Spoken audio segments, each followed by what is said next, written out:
Innal hamdalillah nahmaduhu wa nasta'inuhu wa nastaghfiruh wa na'udzu billahi min shururi anfusina wa sayyiati a'malina may yahdihillahu fala mudilla lahu wa may yudlilhu fala hadiya lahu asyhadu an la ilaha illallah wahdahu la syarika lahu wa anna muhammadan abduhu wa rasuluhu alladzi la nabiyya ba'dahu amma ba'du. Ikhwatul iman rahimakumullah, masih kita membahas ayat ke-14 di surah Ali Imran berkaitan dengan perkara-perkara yang dijadikan oleh Allah Subhanahu wa taala objek, di mana objek tersebut menjadikan hubbu syahwat karena diperindah, dihias bagi manusia. Kalau kita bagi dari objek tersebut, kemarin sudah kita bagi, yaitu ada yang berkaitan dengan makhluk hidup, manusia, anak dan istri, binatang ternak, kuda pilihan. Kemudian ada yang berupa tanaman, al-haras, untuk makanan dan obat. Kemudian juga ada kontoroh mukontoroh minad dahab, itu benda-benda yang digunakan untuk manusia, apakah untuk rumah, untuk alat elektronik, untuk kendaraan, untuk hiasan, apapun itu, termasuk untuk menjadi alat tukar dan penyimpanan aset. Nah, itu bagian dari yang ketiga. Kalau fungsinya dibagi secara garis besar dua, untuk memelihara diri, dan yang kedua memelihara jenis, melestarikan jenis. Jadi makanan, barang, itu untuk memelihara diri manusia, pakai kertuang, kerbaju, kerimah, dan apapun itu fungsinya memelihara diri manusia. Nah, sedangkan anak dan istri fungsinya itu adalah untuk memelihara anak dan istri.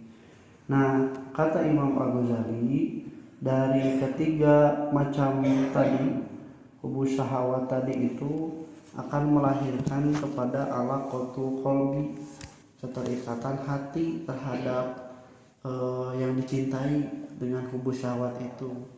Eta muka pikiran, eta capek ke eta, ambek gara-gara eta, gitu udah jama mah mun resep ka budak nya nyaah bunga ke budak, ngabelaan budak, nyeuceurikan budak, mun harta nu diudag harta nya daek kapanasan, kapoekan, kapentingan, katiisan, harta. Jadi kalau sudah terikat hatinya, maka kata Imam Al-Ghazali konsekuensinya juga akan ala kotu badan. Hatinya terikat, badannya pun juga akan tergerak pada ikatan tersebut. Budak nu geuring urang anu lieur, harta nu leungit urang nu panas tiris. Nah, terus panen gagal nu stres urang jeung awak, termasuk itu. Di keterikatan hati itu mendorong manusia untuk memenuhi badannya itu, memenuhi keterikatan itu. Sukeneh ngarit kenaon para domba, aritna lain dibawa di ais, disimpen dina luhureun mastaka. Mun ku urang di emot-emot mah urang teh keur dititah ku domba. Nya daekan dititah ku domba. Terikatan hati ka budak, ti mimiti can lahir geus di kitunya nyangan keur biaya persalinan, keur bajuna, pikeun ka diinvestasikeun aya keur jangka panjang pendidikanna. Geus lahir sakola kudu diantar jemput, anu SD 6 tahun, SMP-na 3 tahun, SMA terus can biayana. Nah, itu semua karena keterkaitan hati, dan itu semua menggerakkan badan. Tapi apakah disebut jelek? Mempunyai keterikatan dan keterkaitan terhadap suatu yang dihiaskan indah oleh Allah Subhanahu wa taala itu tidak, justru karena manusia itu dia terikat kepada kondisi bumi yang minimal menarik dirinya untuk gravitasi bumi. Kan orang teh aya gravitasi bumi nya, berarti orang teh kudu aya kekuatan untuk melawan gravitasi bumi itu. Jadi tong ngagoler wae. Generasi mager aya namanya, orang yang gerak eta teh gravitasi bumi. Nah, untuk melawan itu harus ada daya dorongan yang kuat. Nah, ini yang disebut hubus syahwat. Maka dengan dorongan syahwat ini dia minimal melawan daya tarik bumi, daya indit, daya nyiar, daya usaha. Nah, itu teh dia karena ada dorongan hubus syahwat. Hayang boga anu, hayang nambah anu. Nah, dari 3 golongan tersebut karena ada hubus syahwat tadi. Nah, ikhwati iman rahimakumullah, tapi masalahnya di sini dikatakan dzalika mata'ul hayati dunya. Itu semua hanya kesenangan dunia belaka. Kalimat mata'un itu artinya kesenangan yang mudah dicapai tapi juga mudah hilang. Mata disebut perhiasan itu disebut sebagai mata'un. Jadi mata'un itu babari bungahna resepna tapi babari oge bosenna. Ibu-ibu lamun nganggo perhiasan da sabaraha enggalnya resepna teh, tapi enggal oge bosenna. Bapak-bapak boga motor anyar sabaraha lila anyarna nepi ka diusapan, nepi ka dielapan sabaraha lila 2 bulan 3 bulan mah kahujanan panasan saloream atau keunnya caludih deui. Itu disebut dengan mata'un. Ka istri nya kitu deui nya.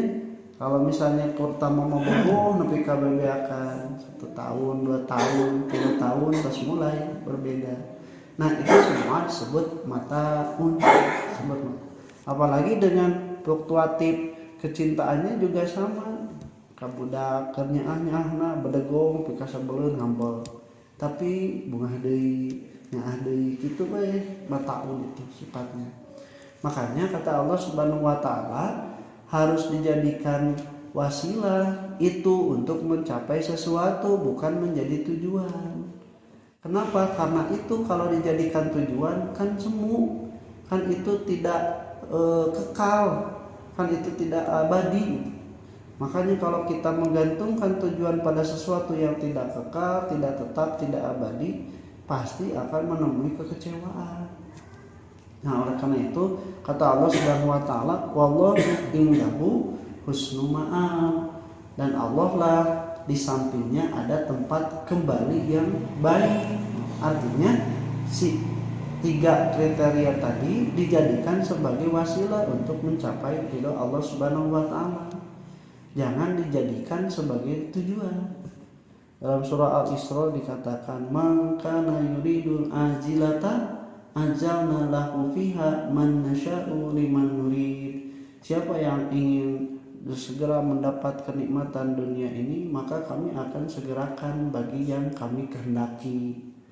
Tapi untung-untungna waja'alna jahannama wa sa'at masira summa kemudian dia akan masuk kepada neraka jahanam dan sejelek-jeleknya tempat kembali. Tapi wa man arada akhirat, siapa yang mengingatkan akhirat, wa sa'alaha sa'yaha wa huwa mu'minun, dan bersungguh-sungguh mengejar akhirat itu dalam keadaan beriman, kana sa'ikum masyhura, maka usaha mereka itu adalah usaha yang masyhura, disyukuri oleh Allah. Maksudnya pasti akan dibalas oleh Allah Subhanahu wa taala. Maka setan itu di sini masuk. Bagaimana menjadikan kesenangan hidup dunia ini yang diberikan oleh Allah jadi wasilah untuk meninggalkan Allah, bermaksiat pada Allah. Di pinterna setan mak itu modal nanti Allah, tapi kumanehanana digunakeun keur maksiat ke Allah. Padahal modal nanti Allah kan eta teh kabeharan lagi. Nah, bagaimana contohnya? Nah, ketika misalnya hubungan seks itu adalah kebaikan. 5 tahun itu kebaikan. Jika Rasulullah SAW, seorang yang mendatangi istrinya dengan niat untuk beribadah pada Allah, itu jadi nafkah, jadi sedekah baginya. Harta pun sama demikian, disebutkan khair, ya. Fa innahu lihubil khair. intaroka khair. Jadi harta itu kebaikan. Jadi agama memandang itu semua baik gitu. Tapi tadi jangan dijadikan sebagai tujuan. Kalau dijadikan sebagai tujuan, tadi terus dipapayes ku setan. Maka punten hubungan seks itu baik, tapi ku setan dijadikan tujuan, bukan jadi wasilah ibadah pada Allah. Akibatnya dia tidak memperdulikan carana. Kudu nikah lah, nu penting ieu jadi we perzinahan. Kabudak oge kuduna budak dijadikan wasilah keur ngadeketkeun diri ka Allah Subhanahu wa taala, tapi ku setan dijadikan tujuan. Mata budak teh di bahasa orang mah di dinyaah dulang.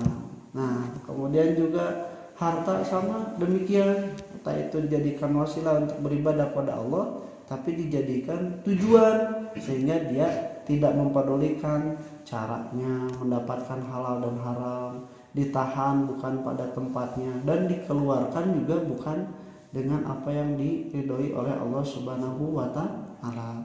Maka ikhwatimar rahimakumullah, manusia harus hati-hati terhadap itu. Nah, oleh karena itu oleh Allah Subhanahu wa taala dikatakan wallahu indahu husnu ma'ab. Tempat kembali yang paling baik itu ada di Allah Subhanahu wa taala. Qul qawli hadza wa astaghfirullah li wa lakum. Assalamualaikum warahmatullahi wabarakatuh.